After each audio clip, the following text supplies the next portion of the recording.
Okay, sir. Okay, good afternoon. Thank you. So, second part of our lesson for today is yung influence of James' Sermon of the Mount.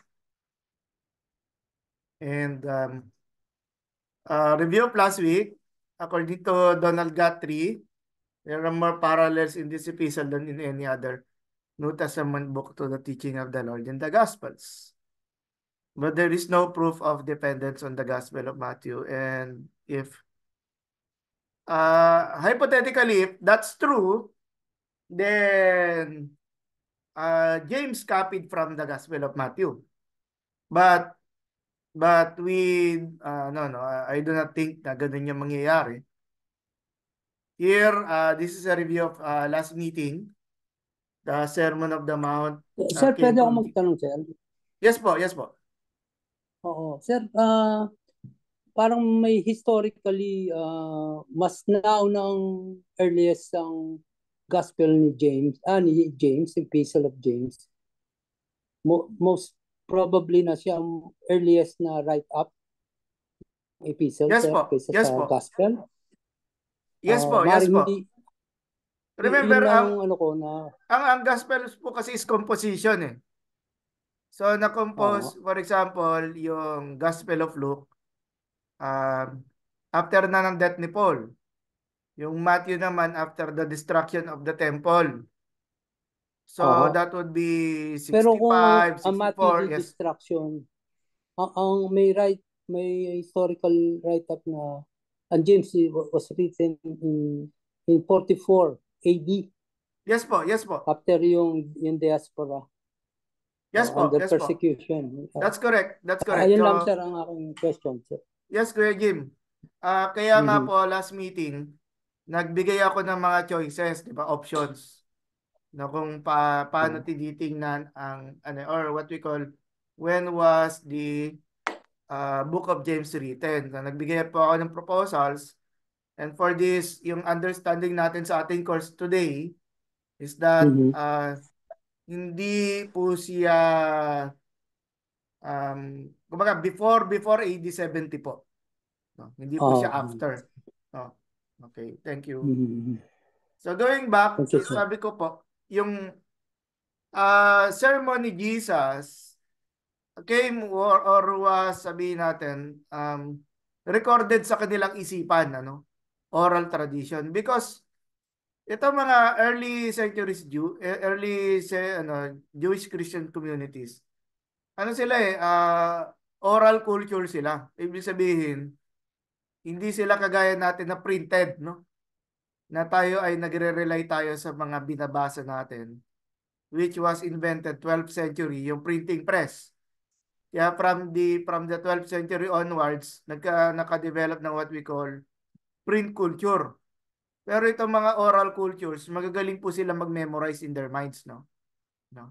At upon memory, yung tradition na to ng Sermon of the Mount, no, ay nakarating sa Book of James. Now, when we talk about the Kwele or the common tradition, ang Sermon of the Mount is just a piece of the Kwele, no? Kasi mahaba ang ano eh, mahaba ang ano eh, ang maraming mga kasi when we think of Matthew, that's chapter 5 to 7. Pero ang Kele ay hindi lang sa chapter 5 and it runs over almost over the book of Matthew and the book of Luke, no? Mga material na hindi natin makikita sa Gospel of Mark. And then kaya nga po nakarating ito sa in the final form. Yun po yung parang question ni Kuya Jim a while ago. In the final form, nakalagay na po yung tradition in, sabihin natin, what we call big books, no? Kung tama ba yung term. Kasi yung isa, epistle lang siya of 5 chapters. Pero ito, ano talaga yun. Naka-present na siya talaga in, ano, in yung merong essence of chronological form. Ito po yung, ano, no, yung main basis natin for our study. In fact, dito lang po ako kumuha. Yung kay Patrick Hartin, again, siya yung author doon sa Sacra Pagina. Naka-upload rin po, no? naka-upload yung kanyang PDF file sa ano na to, sa ating napakagandang group, no? Group page ng Biblical Exegetical Book Study para po lahat tayo kasi um, sabihin nyo na naman, ano na naman to, marami na namang misinformation, ano? Marami na naman fake news ituturo to si Pastor Edwin sa atin. Tingnan nyo itong nakalagay doon sa mga ano. And then meron pa itong, hindi ko lang alam kung saan makakuha nitong kay no, hindi ko alam kung tama ang pronunciation. Wesley Hiram Wachob, no? The Voice of Jesus in the Social Rhetoric of James, no? So para sa title pa lang, parang kawig din siya ng ating no, journal for today, no? And yung kay Virgil Porter, 2 parts po ito, no? Enough na po siguro yung sa part 1 tayo magkaroon ng discussion. And it's also part ng inyong readings. So what we're doing is para madali yung maintindihan, no? Yung gustong ipahiwatig niya ni Virgil Porter. So for Virgil Porter, ang kanyang hypothesis, yung follow-up doon sa question ni Kuya Jim a while ago, James was written about AD 44 to 49, no? First, the Jewish character of the epistle. In this view, the book of James was written before the Gentiles began to come to Christ in large numbers. In other words, hindi pa ganun ka-extensive, no? Yung missionary work. Pero meron na nagsisimula na, no? Pero hindi nga lang siya kasing extensive ng yung kagaya siguro na nangyari sa Antioch, no? Or siguro magkasabay siya, hindi nga kasi sila Paul and Barnabas kasi outside kasi ng regions of Palestine sila nag-ministry. Second, the primitive nature of the church argues for an early date at possibly yung mga believers noon were still gathering with the Orthodox Jews, no? Or yung mga Hudyo na hindi naniniwala kay Christ, pero they gather within a synagogue. Kasi yung later development na lang yung sa house churches, yung kagaya sa Philemon o sa 1 Corinthians, ganyan. Third, many allusions to the Sermon of the Mount. So ito yung ito yung reason ni Virgil Porter for assuming that yung the tradition of the oral tradition of the Sermon of the Mount, which was preached by Jesus perhaps AD 31 to 33, made it into the writings of James, no? So the numerous references to the Sermon of the Mount suggest that James was writing as he recalled this. For the record, yung mga notes na nakalagay ko rito is not complete, no? If you want to see the complete presentation ng mga verses found in or the parallels, no, found between the Sermon of the Mount at saka yung the Book of James, no, I recommend that you read the entire journal article. So listening to Jesus is the key, no? How this oral tradition was preserved, no? Was preserved. Kaya nga ano ba to? Who was that? Kung hindi si RBG Tasker, yung a while ago, no, that the Book of James is the witness, no? The witness to the early Christian movement. It reflected yung mga sinasabi ni Jesus dito sa early believers sa Palestine. Or kung gusto pa natin to be more specific, sa Galilee, no? But again, ayaw nating ikulong lang sa Galilee yung context kasi it was designed for the 12 tribes nga raw, no? This includes some of the same words, references to the same Old Testament characters, similar statements and parallel themes. This article addresses the similar statements and parallel themes. So of course, these are samples, no, of what can be seen, no, dun sa journal article ni Virgil Porter. The left side refers to the in sequence. No? When we say in sequence, based dun sa mga verses, no, sa Book of James. And then on the parallel side is yung potential, no? When you say potential, na ano no na uh, elements, no, from the Sermon of the Mount, which ano no made its way, to the book of James, no. So yan, consider about persecution, and then blessedness, no, and that you may be perfect and complete, lack nothing. You are to be perfect as your heavenly Father is perfect. So yung result, no, end result ng maturity, tinutukoy na naman dito. And then 1:5, let him ask of God about asking for, and then nandun yung parallel na about prayer, asking, and it will be given. Of course, it's not just about wisdom. When we look at the right column, naka-focus din siya ng mga daily needs, no. As we recall, part do sa sa Lord's Prayer is ang Lord's Prayer kasi is part ng Matthew chapter 6, no. And then let him of God who gives to to all generously. Of course, it goes back again to God as the source, no. Here ang portrayal ng paggamit ng term yung Father, no, who is in heaven, who gives to those who ask him. And then ganun din about yung pag-honor, no. Pag-honor ni Christ dun sa mga nakakaranas ng hirap. Bagamat dun sa presentation ni Luke, sabi ni Luke doon, blessed are the poor, no? Poor talaga, economically poor. But here in Matthew's presentation, the poverty is of spirit ang hina-highlight. Which means yung the believers appeal to God, no?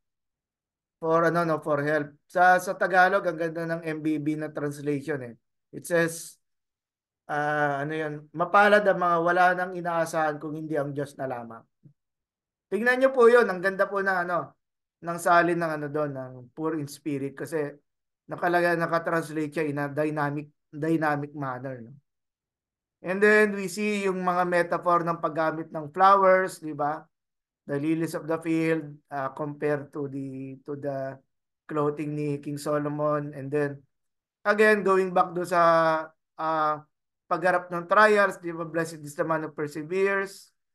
A while ago, may binabanggit si Kuya Jerry about this, which looks forward again do sa not just yung eschatological blessing, but also yung blessing na natatanggap natin dito na sa mundo na ito na mismo, na pwedeng pwedeng iparanas ng Diyos, no. Ang tawag natin dito, di ba, kasi sabi raw mag-impok ng kayamanan sa langit, di ba? Ang tawag natin dito, nawi-withdraw natin yung nawi-withdraw natin sa lupa yung yung kayamanan sa langit. Pero sigurado naman mas maganda naman siguro yung yung kayamanan dun sa no. And then 1:13, let no one say yung I'm being tempted by God. And then no. Magkaiba yung theology dito, but we know that in God, si God the Father, hindi siya tayo ililid sa temptation. Kung hindi, babantayan niya pa nga tayo, di ba? Babantayan niya tayo para hindi tayo mahulog doon. And then 1:17, every good thing given perfect comes from above, the Father of lights, no? Tingnan niyo yung yung paggamit niya ng metaphor, di ba? Very intentional. At again, syempre, from your side, if you will be criticizing si Virgil Porter, chances are sasabihin niyo, pinilit lang ni Virgil yung no? Yung paglalagay ng comparison. Well, there's some element of sabihin natin suspicion, no? About that. Pero generally speaking, ang ganda na ako nagagandahan doon sa pagsiset ng outline doon sa comparison ni Virgil Porter about yung makikita sa James and then Matthew 5:7. Kagaya niyan, pati yung anger na discuss din doon, no? The anger of man does not achieve the righteousness of God. At worse nga sa 5:22, meron pa siyang consequences, di ba? No? ay ano pa, pwede ka pang idemanda, pwede pang dahil sa galit mo, talagang masira yung relationship ninyo. And then yun na, di ba, yung prove yourself doers of the word. Now, everyone who hears these words of mine. Ang lapit talaga 122 tsaka 724. Ang lapit-lapit talaga Ito hindi na tayo masyadong sequential sa area na 225. Did not God choose the poor, di ba? Again, yung reference na blessed poor into your spirit. This is not accidental. Yung paggamit doon sa love command, Leviticus 19. Di ba? You shall love your neighbor as yourself na rin. At inulit din ito ni Matthew sa kanyang gospel when he talks about the greatest commandment, no? And then ayon about the law and the prophets. In James yung catchword niya one word na lang, scripture, di ba? Scripture. What else yung yung reference nila sa Decalogue, which is the Ten Commandments, no? At interesting kasi no? Talaga no, yung makita natin yung high authority. High authority ng ng Old Testament dito sa sa preaching na to. And nakita, I hope nabasa niyo na no, yung journal ni Virgil but again yung mga yung detailed explanation na to about do sa mga parallel subjects in a summarized fashion na nilagay ni Virgil Porter. Yan po, the law, no, meron siyang masasabi about it, about wealth and poverty, about being careful sa ating pananalita, about prayer, and then yung trial nga, yung sabi ko nga, yung troubles in life from a general sense. But temptation is again is a work of Satan para mahulog ang mga mananampalataya sa pagkakasala. Perfection is about yung as a again yung maturity, no, maturing believer, wisdom and speech, about judgment, no, a little bits and pieces yan makikita natin sa James, no. Essence about righteousness, and then ano yung pamumuhay na expected ng Lord sa believing community. Okay. So yun lang again, everything is there, makikita na natin yun sa sa journal article. At our goal here is yung not just for chapter 1 kasi chapter 1 ang dinidiscuss natin, yun yung naka-assign for the day. But na makita natin that yung tradition, if you agree with me, no, if you agree with me, so that when we talk about the tradition coming from the Sermon of the Mount, pwede natin gamitin yun as a parallel, no? I mean, as a means to reinterpret or to add color, no, sa ating interpretation, because again, wala namang ibang sinulat si James That's the problem. We only have these 5 chapters na ito that was handed to us. Unlike si Paul, marami siyang sinulat. Si Luke, meron siyang Book of Luke, and then meron pang Book of Acts, no? Pero si James, ito lang talaga But again, the tradition, it goes back na marami sa Book of James were traditions na kagaya na sinabi ni Martin Luther a while ago, impression niya na hindi naman apostol si James Pero look at it, kanino nang galing? Ang source nito si Jesus talaga. Diba? It strengthens the resolve na kung si Jesus ang nagsalita nito, si James lumalabas, hiniram lang niya or inulit lang niya in a different audience yung sinabi na ni Jesus before. So, sinong author ng sinabi niya? Si Jesus din. Si Jesus din. There is of course the need for composition. At yun yung ginawa niya, no? Kailangan kailangan ng mga alagad yung pen ni James. Pero the tradition is there. So, si James was not just recreating a story, 'di ba, na para tayo ay sabihin natin na mababang uri itong itong Book of James in comparison sa mga letters ni Paul. Well, I disagree, di ba? I disagree. At makita natin, very, very strong yung tradition na to. Now, if you're going to consult pala, no, kasi this is also about biblical scholarship. If you're going to consult the newer commentaries about the Book of James, makikita ninyo Douglas Moo, Craig Keener, no? And other authors sila Bob Gundry na-associate talaga nila no yung pinag-uusapan natin right now that there is this tradition of the tradition of the Sermon of the Mount no is indeed nakarating sa binabasa natin sa James. Now I want ito mga ano lang no sa guide questions natin no. Mapag-usapan natin to. Was there a difficult event in your life no that built up your character? And when I say dito yung parang ano lang no pero of course you do not need to go into the details kasi baka naman mag-iyakan tayo dito no. No? Hindi naman natin ano. Tama lang naman yung merong tayo natutunan ng ganyan no at na-realize natin sige it's time to grow up no sa ating pananampalataya no and then okay naman was there a time when you faced in a difficult situation then you ask for wisdom so this goes dun sa ano no and you responded to the situation well and in other words that is the response ni God no kasi yun yung binigay ng wisdom ng Lord in for us to source of enablement yon ng Holy Spirit para magawa natin makapag-respond tayo in a proper ano manner.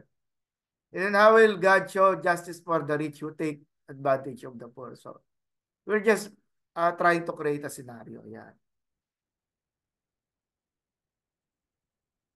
So yun po yung ating mga tanungan for now.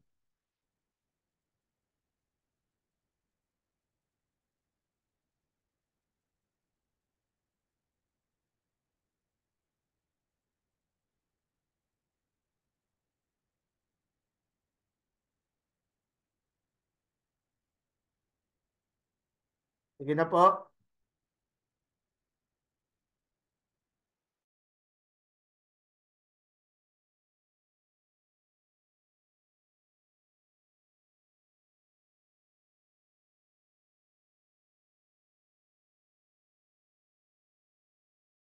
Or sige muna ako.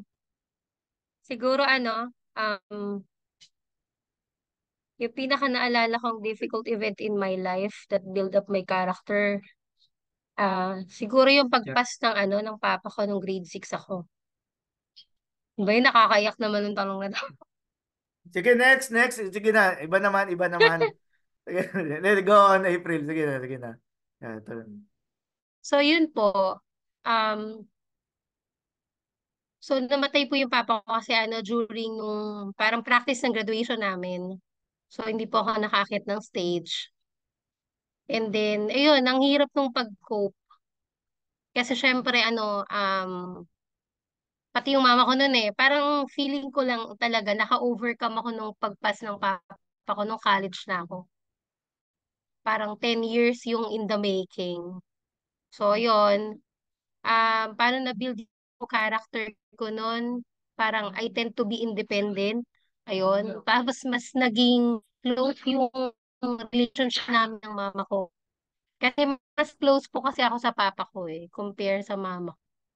And yun, parang ayun yung pinaka. And siguro yung question number 2, yung wisdom sa Lord nun, pinakita ng Lord na even though wala akong earthly father, siya yung father na meron ako na nandyan para sa akin. At the same time, yung mga tatay din po sa church, yun yung, especially yung kuya ko, si Pastor Rowell, siya yung parang naging talaga, father figure ko. Kasi grade 6 pa nga lang po ako. Tapos, yon. Tapos, nung second year naman ako, nag-asawa ulit yung mama ko. Somehow, difficult situation ulit yun, panibagong adjustment. Pero yung wisdom na galing sa Panginoon nun is to really parang matutunan na tanggapin yung bagong relationship. And ang nakakatuwa po sa Lord kasi yun, naging father image ko rin po yun at iba din yung bonding namin nun. Ayun. Um, ayun, nung umpisa talaga hindi ako parang hesitant at saka parang rebelde. Especially nung nawala yung papa ko talaga. Parang nagpasaway po talaga ako noon eh. Pero yun, talagang si Lord yung ano, at saka yung mga tao sa church talaga yung ano, ginamit ng Lord to really parang maging maayos yung buhay ko ba. Ayun. Tapos yung mama ko din, ayun po. Ayun yung pinaka Oh, nakakaiyak ng tong question na okay, to. okay. Thank you, thank you. Yung mga yung mahalaga talaga yung, syempre merong family base, no? Yung nakuha natin from our parents, mga kapatid natin. Pero maganda rin talaga yung community, yung church na ano tayo, chini-cheer natin yung isa't isa, di ba? Of course, binabalik natin ito yung buhay and then yung salita ng Diyos, no? Sige, thank you. Thank you, Sis April. Kuya Saldi, nag-open ng cam. Hula ko, magsasalita na yan. Opo, sir. Subukan ko Yes, yes. magsalita, sir. Sige po, sige po. Doon sa question number 1 po, sa akin, ang pinaka ang difficult na event po sa buhay ko naman is yung nung na-convert nga po ako as a Christian dahil galing nga po kami sa Catholic. Talagang medyo pag galing ka sa Catholic, isikulaki ka, napunta ka sa church, tapos after 2 years naging church leaders po ako, naging deacon po ako. Then there comes a time na pinapatayo na po kami na magli-lead na ng prayer meeting, ganon. Talagang medyo difficult yun sa akin dahil nung during the first year na umatin po ako sa church, talagang sigulaki din darating ka kung kailan alis patapos na yung sermon, ganon. Tapos tapos bigla kang ngayon patatayuin na, parang kumbaga sa parang pinabili ka lang ng suka, ngayon church leaders ka na, ganon. Pero yung time na yon, yung nag-build sa aking character para yon unti-unti, tapos ayun hinuhubog ng ating Panginoon. Kumbaga yung mga dati mong mga ginagawa isa, kumbaga nabibuild na yung character mo na iniiwasan mo na gawin yon dahil marami na nakatingin sa iyo, church leaders ka na, gano'n, hanggang sa yun, naging pastor po. Talagang lalong na-build yung character doon. Syempre, doon naman sa asking wisdom, maraming time, syempre, pagka pinapatayo ka, nung una, talagang medyo hirap kang mangaral, hirap kang magbasa, hirap kang magturo. Then sa pamamagitan ng biyaya ng ating Panginoon, talagang at pag-ask ng wisdom sa ating Panginoon bago mangaral at mag-aral ng salita ng ating Panginoon ay talagang binibigyan ka talaga ng wisdom ng ating Panginoon at yung situation mo ay nagiging medyo hindi naman madali, kumbaga magiging mas magaan kaysa dun sa time na hindi ka nang hihingi ng wisdom sa ating Panginoon. Ayun po sir, yun po yung po ng ko sir. Thank you. Thank you, Pastor Sandy.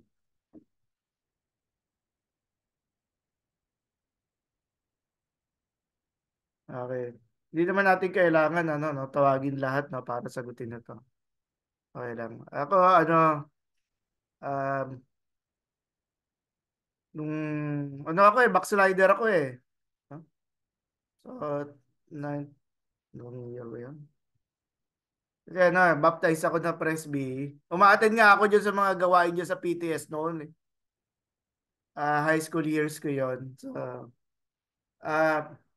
1990, alam ko 97, yun yung hindi ako naging seryoso.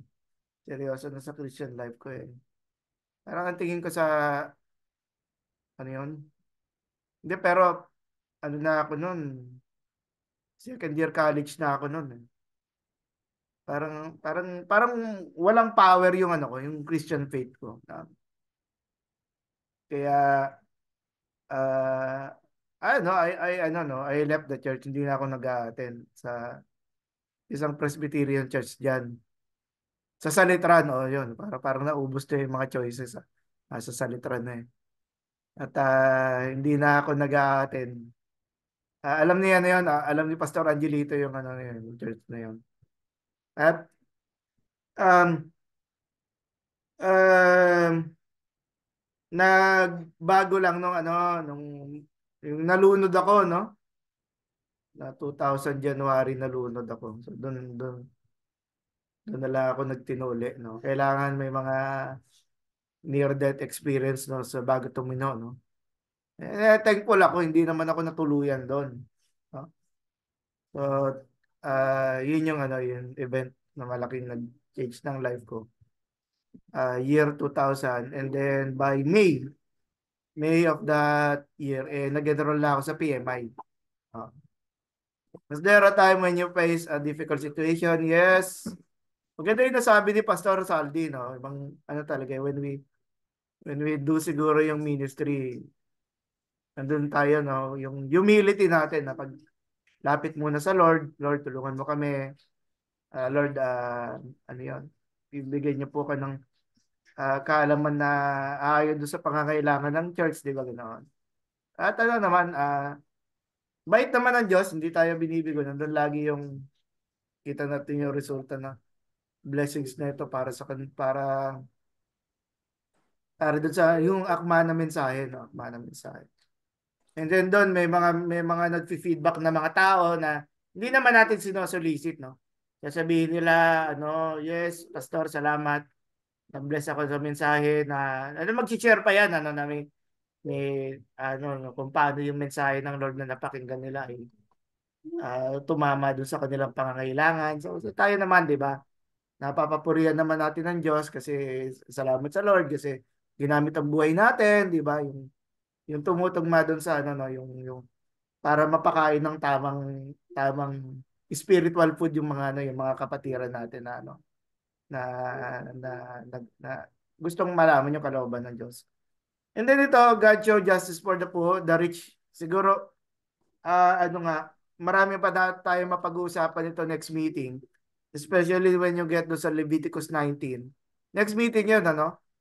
So, I hope na pwede ko munang i-postpone yung sagot dito. Pero, ang maliwanag dito yung pagpapahalaga ng Diyos na para yung pagkatawag ng mga mananampalataya, no? Hindi po tayo nagiging makakaliwa, no? Para sabihin tayo ay sumasama sa mga nagwewelga sa kalsada, no? Hindi 'yon. Talagang ang salita ng Diyos ay para talagang tulungan yung mga mahihirap sa bayan. At tayo nawa ang gamitin ng Diyos para dito sa pagbabago na ito. Okay. Meron ba kayong tanong? Kuya Jay. Ako, sir. Yung ako, sir, may share din konting ko. Sige, mag-share po kayo. Sige po. Sige, Kuya Jerry po. Yan po siguro yung number one po yung difficult event in your life that build up your character. What event and what change? Ito po siguro yung kasi laki po akong simbahan, Baptist kami sa yung orientation ko is Baptist, Convention Baptist. Pero wala sa parang kagaya nga po sinasabi kanina ni Pastor Saldi, parang easy go lucky. Wala sa akin yun, parang na-attend lang ako para lang maging masaya, makasama-sama sa kung saan sa mga gawain ng mga kabataan. Siguro yung yung event na kung saan sa akin, nagpa-change ng life was yung time na po ako, birthday ko po noon, nag-aaral po ako sa college po noon, second year. Ako lang po mag-isa doon sa dorm, wala po akong kasama. Sobrang lungkot, wala kang pera kasi ang inasahan mong maaga po kasing namatay ang tatay ko kaya para bang ang lahat salat ka sa mga sa lahat ng mga pangangailangan, especially po doon particularly po doon sa pera. Kaya hindi ko magawang bibili man lang ng kung anong para pangkain kasi nga wala nga po. Nung time na yon, doon binago ni Lord yung aking karakter na umasa doon sa imbis na umasa doon sa ibibigay sa iyo. Ang inano ko kay Lord ay sabi ko, Lord, malungkot po ang aking birthday pero sabi ko maging masaya po ako kasi and this time sabi ko ibibigay ko sa inyo yung kumbaga iba panumbalik ko yung aking sarili sa inyo, tatanggapin ko po kayo yung aking pagligtas, aking Panginoon at aking Diyos. Nung time po na yon ay mayroong dumating po sa dorm, tapos nagyakag, magsisimba daw po nung sa gabi, sa afternoon service, kaya sumama po ako. At doon po ay talagang nung sinabi ko kay Lord na tatanggapin ko siya, doon may nagtawag na kung sinong gusto magpabaptize. That time, nung gabi po yun ay nabaptize po ako, at yun po ang nagpapago sa akin, na pabago sa buhay ko. At yung pangalawa po siguro yung time na nag-face ng mga difficulties po, situation, na nag-ask po ako ng wisdom kay Lord. Siguro po itong last, nung nag-enroll po ako sa PTS, kasi ayaw ko po talagang yung maging pastor, kasi nakikita ko po yung yung hirap bilang isang pastor, kasi yung kuya ko pastor, yung lolo ko pastor, yung mga tiyahin ko mga pastora, at marami pa akong kamag-anak na pastor. Nakita ko sa buhay po nila yung kung gaano kahirap ang buhay ng pastor. May time na mga dumarating sa buhay nila, gaya ng kuya ko dati, ay talagang uuwi sa bahay namin, bagong pag kukuha ng walang makakain yung mga member niya.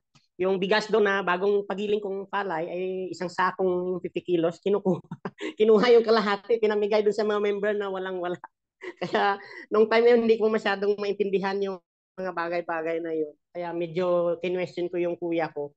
Kaya nitong time na nahuli na ako ni Lord, kasi parang ayaw ko talaga. Kaya sabi ko kay Lord, Lord, this time po, anong napunta pa ako dito sa 13, sabi ko, nais niyo po akong mag-aral, pero wala po akong pera, wala po akong kakayanan. Kaya sabi ko, Lord, itong nag-ask po ako sa iyo ng wisdom, kasi sabi ko kung ano yung mangyayari. Pero sabi ko, inaasa ko na lang po sa inyo lahat, kasi sabi ko, wala po akong kakayanan. Pero kung talagang nais niyo po akong mapunta at mapag-aral, may mangyayari na makapaghanap po ako ng pera at makapag-enroll. Yung time po na yun, nakapag-enroll po kayo.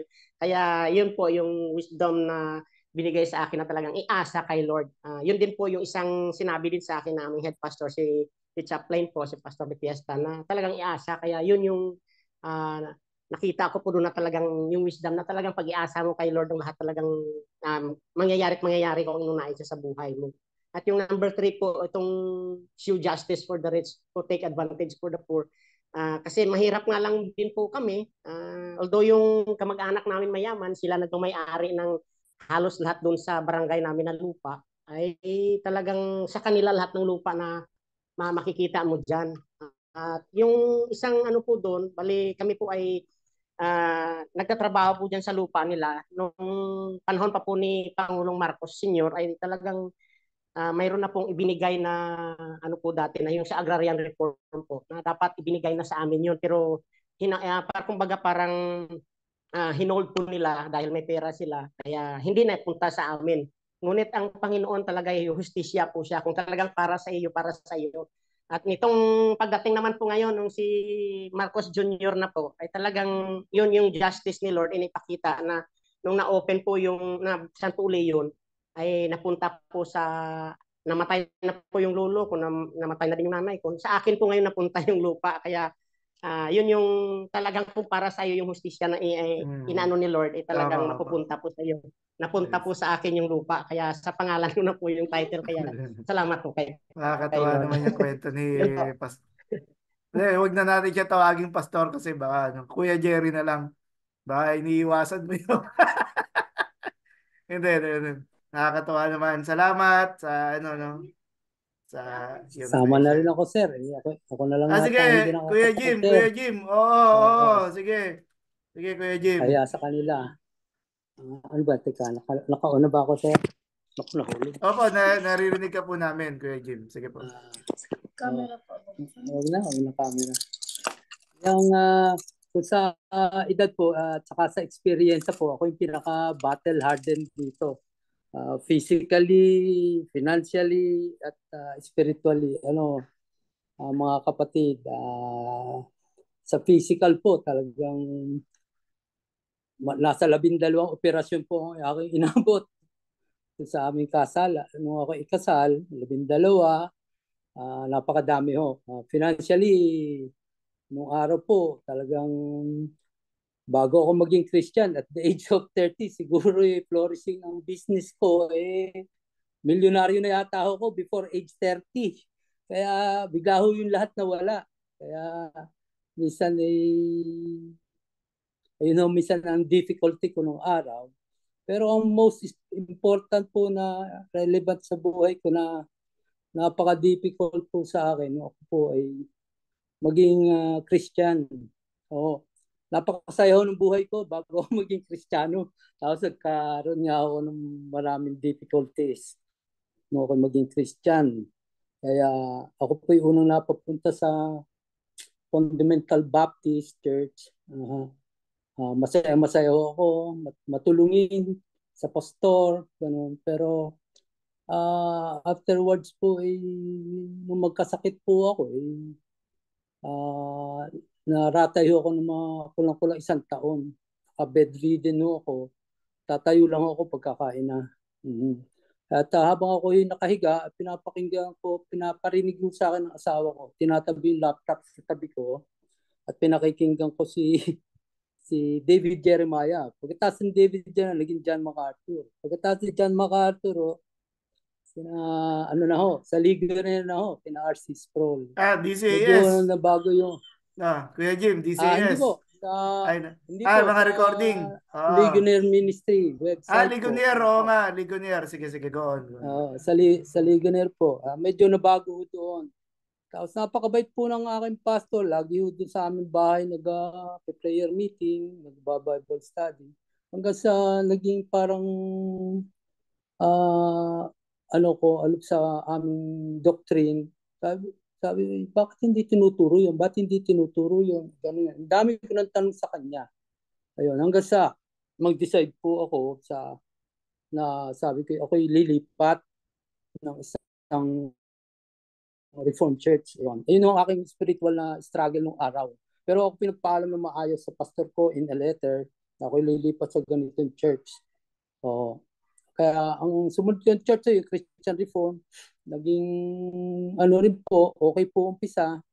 Pero afterwards na-realize ko na palibaso for the last 5 years ngayon, walang pastors doon. Wala akong nag-guide sa amin. Kaya parang nalalamig ako. Kaya ayun din ang lumipat ako sa isang Presbyterian church. Naka-relate naman ako doon sa akin pastor, nagtatama yung aming thoughts, ideas tungkol sa faith at saka sa doctrine. Kaya po ako'y masaya ako ngayon. Pero ayun nga po, ang pinagdaanan ko sa aking pananampalataya ay minsan from confrontative ako sa maraming doktrina na at ang wisdom po kung doon, ang totoo lang, lagi ko binabasa yung fruit of the Holy Spirit. Sabi ko, yung siyam na yon, sabi, so kaya ako wala doon. Yung aking self-control. Doon ako yung patience, in a sense, ko po yun na sa aking magandang itinuro sa akin ng scripture ay ang mag-abide sa salita ng Diyos. At yun po yung ating pinag-aaral ngayon, na yung obedience, yung demonstration at evidence ng works, ayun isang magandang ng faith mo at authentic faith. Ayun lang po, Pastor. Sir. Yes, thank you, Kuya Jim. Salamat.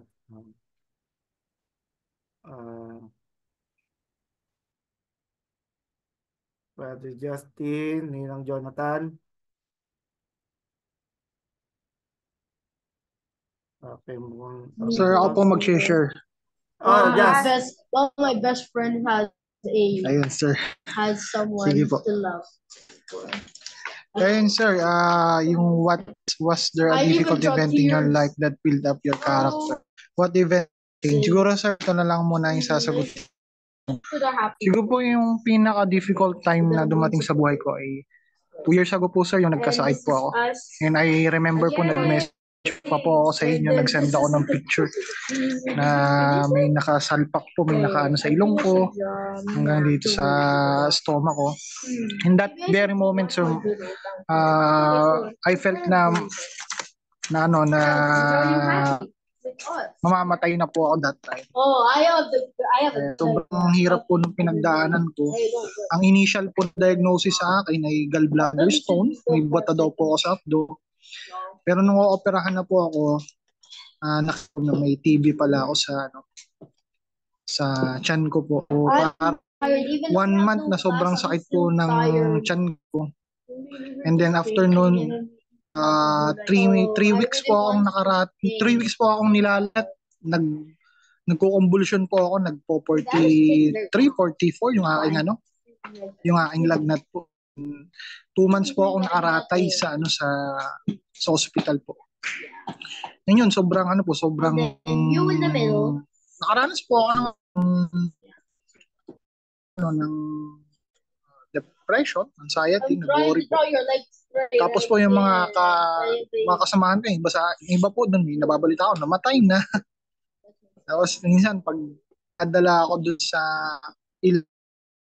nakikita ko po yung mga kasamahan ko na mga pasyente. Yun, mga naghihirap. Pero yun po, talaga pong nasa point na ako na sa sobrang sakit po na nararamdaman ko, sabi ko sa nanay, turo ka na lang po ako ng anong tawag doon, parang euthanasia. para patay na. So sa sobrang bigat po talaga, sobrang hindi ko na po ako talaga kaya. And tapos po talagang may mga nagme-message po sa akin na mga kaibigan, churchmate, lagi lang pong sinasabi. Yung karamihan, sabi, kaya mo yan. Pero honestly po, yung mga words na ganun, kaya mo yan, parang hindi po siya, walang epekto sa akin pag during those times po. Talagang walang epekto. Ang may epekto po talaga yung presence nila. Pag yung po halos weekly weekly po niya akong dinadalaw. Ang pinaka nakita ko po, pastor, doon sa time na yon, kapag ganap po yung sitwasyon ng isang tao na sobrang nahihirapan, hindi na nagme-make sense yung mga ganun na, based po sa experience ko, na kaya mo yan. Ang kailangan pong gawin ng mga tao is pakinggan lang siya. Nararamdaman niya, pakinggan lang po ng pakinggan. And good thing po na yan din po, nag-share po siya ng encouraging words. Encouraging, actually, Bible verses yung pastor namin. So, yun po. Although nasa point na ako na hopeless, helpless, and expect ko mamamatay na ako, pero nandun, nakikita ko po kasi yung mama ko kung gaano siya lumalaban Yung pastor ko, kung gaano niya ako pinupuntahan para ipag-pray, makinig sa akin, mag-share ng mga Bible verses. And dun po, parang na-enlighten ako, parang pinakita sa akin doon ng Lord na may pag-asa sa buhay. Pinakita niya na talagang buhay siya. Kumaga po sa sitwasyon doon mo may experience buhay ang Diyos. Hindi sa good times Later on yun, ang mahal po ng mga gamot, kailangan kong uminom everyday ng 18,000 na gamot sa isang araw, kailangan ko mag-spend ng 18,000. Ayun, so ang nakapagbigay po sa akin doon ng strength ay yung yung presence talaga ng family at ng mga dumadalaw sa akin. Yun po, and here I am. Yun, nagpapatuloy po. Napakabuti po ng Panginoon. Talaga pong doon sa sitwasyon, mararanasan mo po talaga na doon mo mapapatunayan na talagang may Diyos. Na buhay ang Diyos. Ayun. Yun lang po, sir. Yun po yung siguro may share ko. Amen. Thank you, Pastor Justin. Pastor Jonathan, baka meron ka lang